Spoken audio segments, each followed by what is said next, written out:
बिस्मिल्लाहिर्रहमानिर्रहीम। अस्सलाम वालेकुम नाज़रीन, आप यूट्यूब चैनल देख रहे हैं। मैं इमरान खान हूँ। नाज़रीन, पूरे पाकिस्तान में इस वक्त ग्रॉक का एक शोर मचा हुआ है। GROK ग्रॉक, ये एक आर्टिफिशियल इंटेलिजेंस का एक टूल है और ये जदीद दुनिया में किस तरफ लेकर जाएगी, ये उसकी एक मिसाल है। दुनिया बहुत तेज़ी से बदल रही है और मालूमात के ज़राए बहुत तेज़ी से तब्दील हो रहे हैं। आने वाले वक्त में मालूमात बहुत तेज़ी से आप तक पहुँचेंगी और वही मालूमात आप तक पहुँचेंगी जो आप चाहेंगे। ये बड़े ज़बरदस्त टूल्स हैं जो अब तैयार हो चुके हैं। इससे पहले आपको याद होगा, हम हैरान होते थे गूगल को देखकर कि कोई भी चीज़ है जी गूगल कर लें, कोई भी सवाल है आप गूगल पे डालें, आपको उसका जवाब मिल जाता है। लेकिन गूगल पे जो जवाबात आपको मिलते थे वो बहुत महदूद चीज़ें होती थी, अब वो इतना वसी नहीं था। लेकिन आहिस्ता आहिस्ता उसके अंदर बहुत सारा डाटा इकट्ठा हो गया। गूगल जो है वो काफ़ी इंटेलिजेंट हो गया, लेकिन अब मामला उससे आगे चला गया है। ये जो ग्रॉक का एक आर्टिफिशियल इंटेलिजेंस का सिस्टम है या एप्लीकेशन है, ये बड़ी ज़बरदस्त चीज़ है। ये इलॉन मस्क ने इसको एक्स के साथ जोड़ा है और आप ट्विटर के ऊपर ग्रॉक से सवालात कर सकते हैं। आप इससे पूछ सकते हैं जो आप पूछना चाहें और ये जवाब देता है उस डेटा की मदद से जो डेटा अवेलेबल होता है इंटरनेट पे। मैं आपको वादे कर देता हूँ कि ग्रॉक आपको जवाब कैसे देता है, ये सवाल बहुत सारे लोगों के दिमाग में है। क्या ग्रॉक जो जवाबात आपको देता है वो सारे ठीक होते हैं? ये सवालात भी बहुत सारे लोगों के ज़हन में है। लेकिन ये इंसान का बनाया हुआ एक शाहकार है, एक ऐसी कमाल चीज़ है जो जब आपके साथ बात करता है तो बाद औक़ात अगर आप मजाक में बात कर रहे हैं तो ये आपको जवाब उसी तरीके से देता है। ये आर्टिफिशियल इंटेलिजेंस का एक ऐसा नमूना है, एक ऐसा शाहकार है जो आपके मूड को भी कुछ हद तक जज करता है। यानी अगर आप मज़ाहिया बातें कर रहे हैं तो वो आपको जो जवाब देगा तो आपको अंदाज़ा हो जाएगा, और जब आप संजीदा बातें कर रहे हैं तो आपको जवाब देगा तो आपको अंदाज़ा हो जाएगा। लेकिन ये फैक्ट को ठीक रखने की कोशिश करता है। अब ये फैक्ट्स को ठीक कैसे रखता है, ग्रॉक को इतनी मालूमात कैसे मिलती हैं, इसके बारे में मैं आपको बताता हूँ। ये आर्टिफिशियल इंटेलिजेंस का ऐसा टूल है जिसके अंदर दुनिया भर की मालूमात इकट्ठी हो रही हैं। कैसे? जो मालूमात ये इकट्ठी करता है उसके चार ज़राए हैं। ये ग्रॉक से ही आप पूछेंगे तो वो भी आपको बता देगा कि चार ही ज़राए हैं जिनसे वो मालूमात इकट्ठी करता है। कहाँ पे ये बहुत मजबूत है और कहाँ पे ये कमज़ोर है, इसके बारे में मैं आपको बताता हूँ। नंबर एक, ये वेब सर्च करता है। यानी जितनी भी आपकी वेबसाइट्स हैं ये उनको सर्च करता रहता है। तो गूगल के ऊपर चीज़ें सर्च कर लेता है, बहुत सारी और वेबसाइट्स हैं वहाँ से चीज़ें सर्च कर लेता है, दीगर जो सर्च इंजन्स हैं वहाँ से इसको बहुत सारी मालूमात मिल जाती है। तो ग्रॉक हर वक्त पढ़ता रहता है, इसके हमेशा इसको इन्फॉर्मेशन मिलती रहती है। और ये इंसानी दिमाग की तरह काम नहीं करता ना, कि इंसानी दिमाग एक वक्त में एक किताब पढ़ता है, फिर दूसरी, फिर तीसरी। नहीं, ये एक वक्त में हज़ारों चीज़ें एक साथ इसके अंदर मुंतकिल हो रही होती हैं। आर्टिफिशियल इंटेलिजेंस में इसको वो चीज़ें इसके अंदर दाखिल हो रही होती हैं। जो नई डेवलपमेंट्स आ रही होती हैं खबरों की सूरत में, वो भी इसके अंदर दाखिल हो रही होती हैं। जितनी भी बैनुल-अक़वामी वेबसाइट्स हैं बहुत बड़ी बड़ी, वो सारी इसका सोर्स ऑफ इंफॉर्मेशन है। ये हर वक्त अखबारात पढ़ता रहता है, हर वक्त इंफॉर्मेशन इकट्ठी करता रहता है। मैं आसान ज़बान में कहूँ कि जो भी डेवलपमेंट होती है और उसको तहरीरी शक्ल दी जाती है वो ग्रॉक के पास पहुंच जाती है। तहरीरी शक्ल की मैं बात कर रहा हूँ, और सिर्फ तहरीरी शक्ल। टेलीविजन पे क्या चल रहा है उसके बारे में इसको नहीं पता, यूट्यूब पे जो वीडियोस बन रही हैं उनके अंदर क्या चल रहा है उसके बारे में इसको नहीं पता, टिकटॉक के ट्रेंड्स क्या कह रहे हैं वहां क्या चल रहा है उसके बारे में इसको नहीं पता, वीडियोस के बारे में ये नहीं जानता। ये सिर्फ डाटा के बारे में जानता है, वो डाटा जो आदादो शुमार के जरिए या तहरीरी तौर पे अंग्रेजी में, उर्दू में, हिंदी में, किसी और जबान में, चाइनीज में जो मौजूद होता है इंटरनेट पे, ये उसको पढ़ता है और उसके मुताबिक अपनी इंफॉर्मेशन में इजाफा करता चला जाता है, इजाफा करता चला जाता है।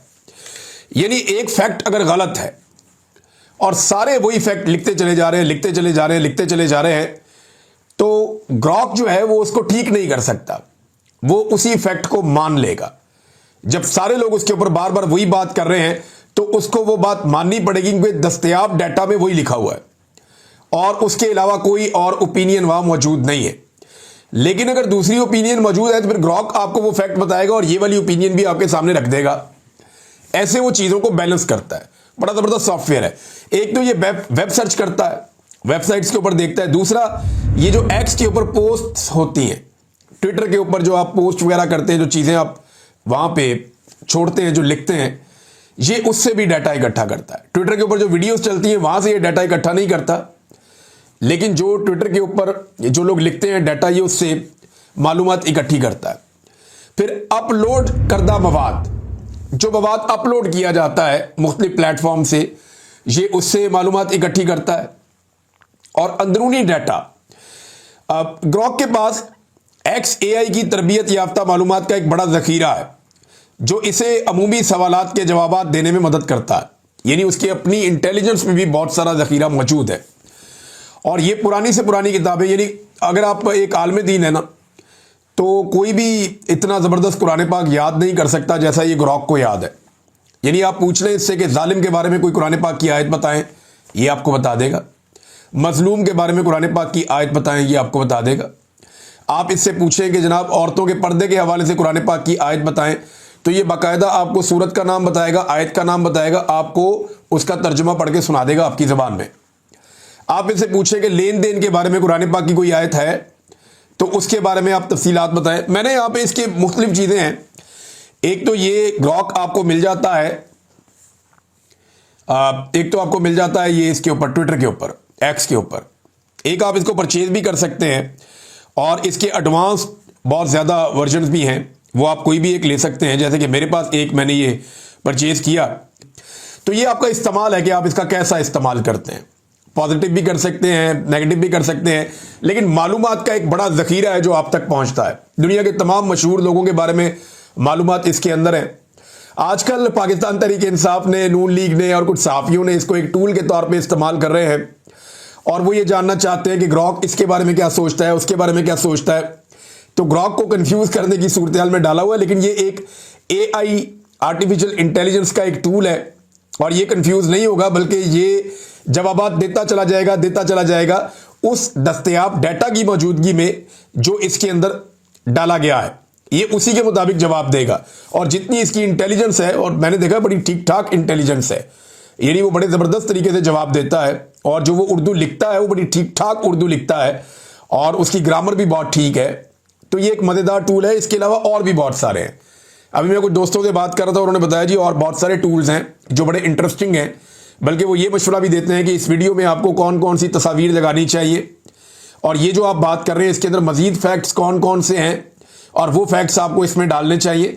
तो आने वाले दिन में जो आपके रिसर्चर्स होते हैं वो उनकी जगह पे ये सॉफ्टवेयर जो है बड़ा ज़बरदस्त काम कर रहे होंगे। हाँ, ह्यूमन इंटेलिजेंस के लेवल पे वो नहीं पहुंच सकते, इंसानी दिमाग की जो तख्लीकी सलाहियतें हैं वहां तक तो नहीं पहुंच सकते, लेकिन वो मददगार साबित हो सकते हैं मुख्तलिफ काम करने में और ज़बरदस्त मदद कर सकते हैं। ग्रॉक के अंदर एक चीज़ शामिल हो जाएगी फ्यूचर में और तब ये ज़बरदस्त एक प्लेटफॉर्म बन जाएगा, बल्कि बड़ा ख़तरनाक भी हो जाएगा बाज़ हवालों से। और फ्यूचर में इसको ट्रेंड किया जाएगा, जो इन्फॉर्मेशन मेरे पास है उसके मुताबिक, और ये इन्फॉर्मेशन भी यहीं पे दस्तयाब है कि फ्यूचर में ग्रॉक जो है इसको वीडियोस भी दिखाई जाएगी। अभी तक ये वीडियोस से डाटा हासिल नहीं करता, अभी तक ये यूट्यूब की वीडियोस को नहीं सुनता, मुख्तलिफ वीडियोस को नहीं सुनता, मुख्तलिफ डॉक्यूमेंट्रीज को नहीं देखता, मुख्तलिफ फिल्मों को नहीं सुनता। तो फ्यूचर में जब ये इन चीज़ों को सुनेगा और इसको समझेगा और इसको इस तरह ट्रेंड किया जाएगा, तो फिर इसके पास डाटा की मिकदार बहुत ज़्यादा बढ़ जाएगी। जैसा कि अभी मैं बात कर रहा हूँ, ये सारी बातें इसके रिकॉर्ड का हिस्सा बन जाएंगी। इससे पहले हमने क्या क्या कहा अपनी वीडियोस में और क्या क्या नहीं कहा, इसके बारे में कुछ नहीं जानता। हाँ, लेकिन फ्यूचर में इसको पता होगा कि फलां वक्त में फलां बंदे ने फलां बात की थी और ये हमारी ऑडियोज को भी पहचानेगा। तो ये है आर्टिफिशियल इंटेलिजेंस और दुनिया का मुस्तकबिल इसके साथ जुड़ा हुआ है। आइंदा सच और झूठ का पता लगाना, चीज़ों को क्लियर करना, चीज़ों का रिकॉर्ड दुरुस्त रखना कोई मुश्किल नहीं रहेगा। नाज़रीन, इसराइल को तस्लीम करने के हवाले से वक्तन फ़वक्तन खबरें आ रही हैं। अब्राहम एकॉर्ड का बहुत ज़्यादा जिक्र हो रहा है और ये जिक्र मुहर्रम के दिनों में भी होता रहा, जब मजलूम के साथ खड़े होने वाले दिन थे, उनकी याद में गुजारे जाने वाले दिन थे। हमारे पाकिस्तान के वज़रा जो हैं वो बार बार अब्राहम एकॉर्ड का जिक्र करते हैं, बार बार इस बात का जिक्र करते हैं। अब्दुल बासित साहब का एक बयान नज़र से गुजरा, शायद वो भी यही चाहते हैं और वो ये कह रहे थे कि पाकिस्तान को फिर तस्लीम कर देना चाहिए इसराइल को, इसमें पाकिस्तान का फ़ायदा है, पाकिस्तान को फ़ायदा उठाना चाहिए। फिर एक और स्टेटमेंट मेरे सामने से गुजरा जिसमें अमेरिकन जो हैं वो अब ये दावा कर रहे हैं कि सऊदी अरब, पाकिस्तान, इंडोनेशिया और बहुत सारे और ममालिक आने वाले वक्त में मुमकिना तौर पे इसराइल को तस्लीम कर सकते हैं। अब ये इतनी जल्दी तो होगा नहीं, क्योंकि अभी हाल ही में बहुत बड़ा कत्लेआम हुआ है फ़लस्तीनियों का, ईरान के साथ एक बड़ी जंग हुई है। लेकिन जिस तरह नज़र आ रहा है ना, सब उतावले हुए हैं, सब बहुत जल्दी जल्दी करना चाहते हैं। तो ऐसा लगता है कि इसराइल को तस्लीम करने का एक नया मरहला शुरू ज़रूर होगा। और पाकिस्तान में कुछ लोग ये दावे कर रहे हैं बार बार कि शायद अमेरिका को पाकिस्तान की जानिब से ये गारंटी दे दी गई है कि हम माहौल बना रहे हैं और आने वाले वक्त में इसराइल को तस्लीम कर लेंगे। देखिए, इमरान खान से बचने के लिए और अमेरिका को खुश रखने के लिए पाकिस्तान का मौजूदा रिजीम कुछ भी करेगा। और ये पाकिस्तान का मौजूदा रिजीम जानता है कि लोगों को डंडे के जरिए कंट्रोल करना है। यानी वो मौलवी जो सारी जिंदगी फ़लस्तीन के लिए दुआएं करते करते और इसराइल को बदुआएं देते देते पैसे कमाते रहे हैं, उनकी ज़बानें भी अब बंद हैं।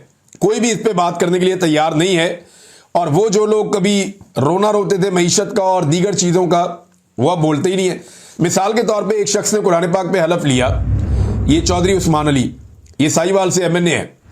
इसने हलफ लिया कुरान पाक पे कि मैं मेंबर कौमी असम्बली बनूंगा तो इमरान खान को कभी धोखा नहीं दूंगा। इसने नून लीग ज्वाइन कर ली।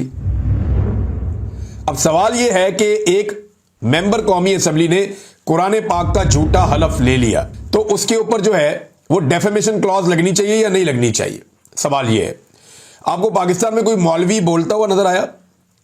किसी मौलवी ने कहा हुआ कि भाई ये एमएनए जो है इसने कुरान पाक का झूठा हलफ लिया है, ये दायरा इस्लाम से खारिज हो गया? किसी ने ये कहा आपको?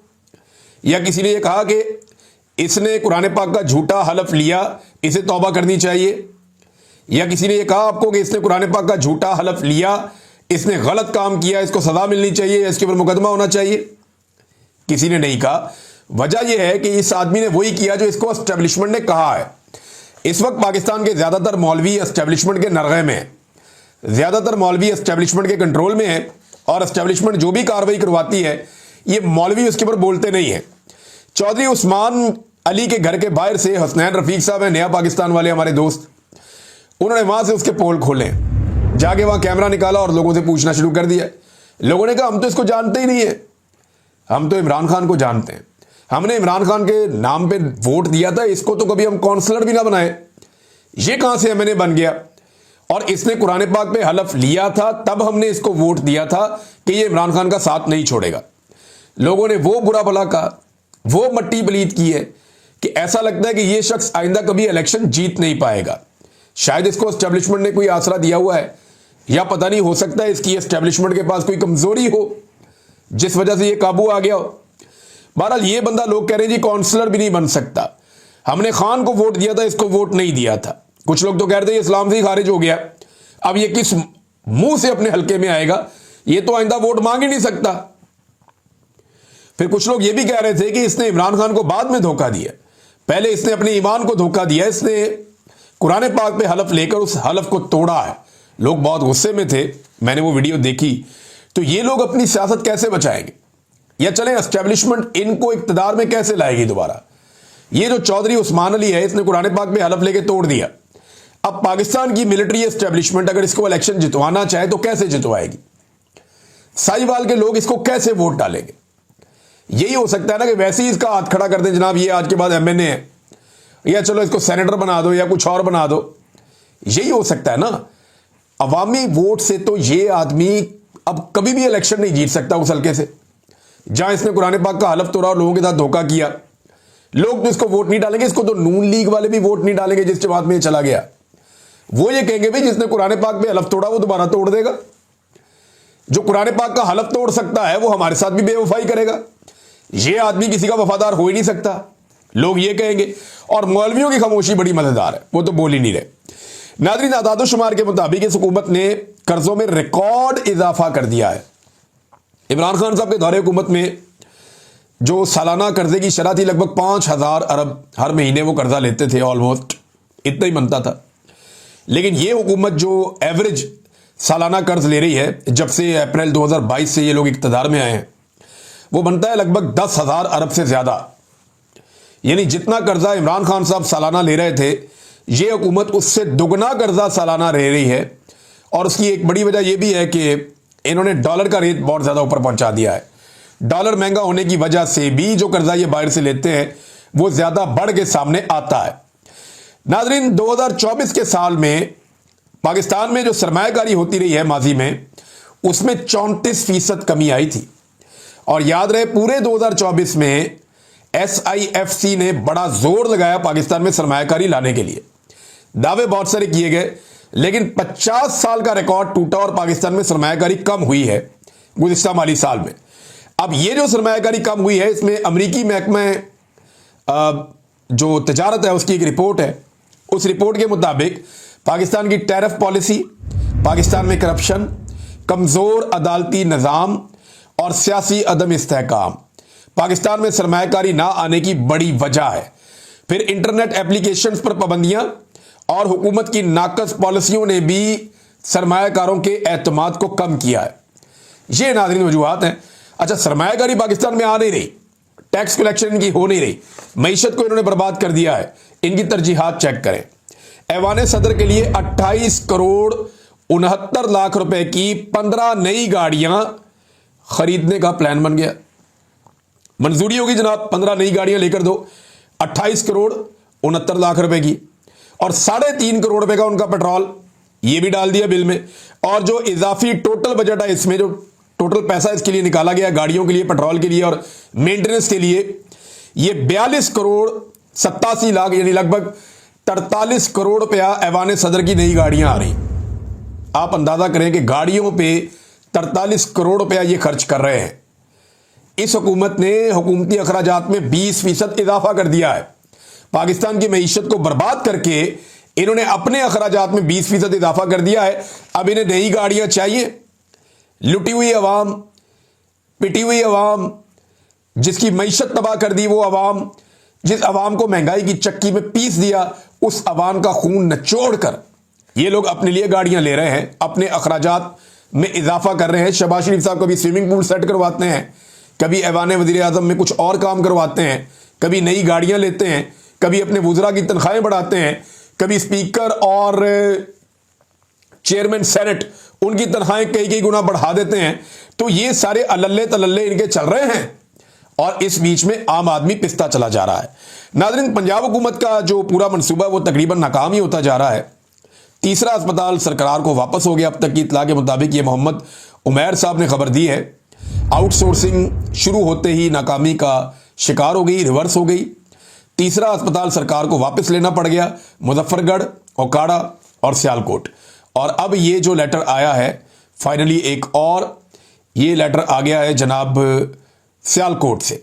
तो ये अब अस्पताल वापस हो रहे हैं, ये चलाने के काबिल नहीं है जहां ये दिए जा रहे हैं। महकमा सेहत का इन्होंने बेड़ा ही गर्क करके रख दिया है। इमरान खान की जो पॉलिसी थी उससे इनहराफ करके, उससे भाग के इन्होंने हर चीज तबाह बर्बाद कर दी है। नाज़रीन, भारतीय मीडिया इस वक्त सेलिब्रेट कर रहा है एक चीज को, और वो है बिलावल का स्टेटमेंट। बिलावल ने जो ये कहा है ना कि भारत हमारे साथ ताउन करे। ताउन किस चीज में? पानी चाहिए इन्हें भारत से। तो भारत अगर हमारा पानी रोकेगा तो क्या हम उसे ये कहेंगे ताउन करें, मेहरबानी करें? भाई, इंटरनेशनल कवानीन के मुताबिक उस पानी पे आपका हक है। भारत उस पानी को रोकेगा तो जंग है, और पाकिस्तान ये कह चुका है कि इसको जंगी कदम समझा जाएगा, इसका जवाब ताकत से दिया जाएगा। लेकिन बिलावल ने एक बड़ा कमजोर स्टेटमेंट दिया, और बिलावल ने ऑफर कर दिया भारत को कि हम हाफिज सईद भी आपको दे देते हैं, मौलाना मसूद अजहर भी हम आपको दे देते हैं। ये जो तासुर गया बिलावल जरदारी के इंटरव्यू से, इसको भारतीय मीडिया रिपोर्ट कर रहा है अपनी जीत के तौर पे, अपनी कामयाबी के तौर पे रिपोर्ट कर रहा है। और उसका ये कहना है कि पानी वाले मामले की वजह से पाकिस्तान में काफ़ी घबराहट है, और पाकिस्तान ने हाफिज सईद और मौलाना मसूद अजहर को भारत के हवाले करने की ऑफर कर दी है। पाकिस्तान की गवर्नमेंट ने इसके ऊपर कोई रिस्पॉन्स नहीं दिया। पाकिस्तानी गवर्नमेंट को भी इस पर रिस्पॉन्स देना चाहिए, तो पता चले कि पाकिस्तान की पॉलिसी क्या है। बहरहाल बिलावल ने खुद से तो ये स्टेटमेंट दिया नहीं होगा। बिलावल, जरदारी, नवाज शरीफ, ये एस्टेब्लिशमेंट के कहे बगैर तो ये बेचारे पता नहीं वॉशरूम भी कैसे जाते होंगे। तो इनको तो सब कुछ उनकी मर्जी से ही करना पड़ता है। अब पता चले पाकिस्तान इसके बारे में क्या कहता है, क्योंकि पाकिस्तान को इस मामले के ऊपर अब स्टेटमेंट देना पड़ेगा। अब तक के लिए इतना ही। अपना ख्याल रखिएगा, अपने इस चैनल का भी। अल्लाह हाफिज।